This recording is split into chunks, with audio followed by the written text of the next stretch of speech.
5 человек, в числе которых 2 ребенка, пострадали в массовой аварии на Мамадышском тракте. Ее спровоцировал пьяный водитель автомобиля Nissan Qashqai, который, как установили автоинспекторы, выехал на перекресток с улицы Интернациональная на красный сигнал светофора. Что он сказал в свое оправдание и какие травмы получили пострадавшие, знает Айрат Назипов.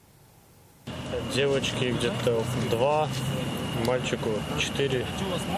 И ваш брат, вот, получается, пострадал, да? И жена его. На момент аварии в салоне Hyundai Solaris находились 4 человека. Все попали в больницу. 31-летний водитель и 2 ребенка в возрасте 2 и 4 лет получили сотрясение головного мозга. У 27-летней пассажирки врачи диагностировали закрытый перелом тела грудины. Пострадал и 44-летний пассажир автомобиля Nissan. У него обнаружили растяжение шейного отдела позвоночника. Перед госпитализацией водитель Hyundai успел позвонить своему брату и сообщить, что их машину протаранил Nissan. Ну, та машина шла с Константиновки отсюда сюда. Вот Qashqai, который, да, он ехал сюда? Да, сюда. Ага. Ну, рванул на красный видимо.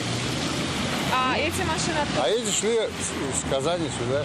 Вот удар получился как. Сами можете посудить, что отсюда и сюда. По данным госавтоинспекции, 44-летний водитель Nissan выехал на перекресток на красный сигнал светофора и протаранил Hyundai Solaris. Корейскую легковушку отбросила на Opel и Toyota. Оказалось, что предполагаемый виновник ДТП управлял автомобилем в состоянии алкогольного опьянения. Позже на место аварии приехала группа поддержки нетрезвого водителя, которая при виде камер начала вести себя агрессивно. Ну почему вы без нашего разрешения фотографируете? Ну, мы имеем право. Пошлите вы на...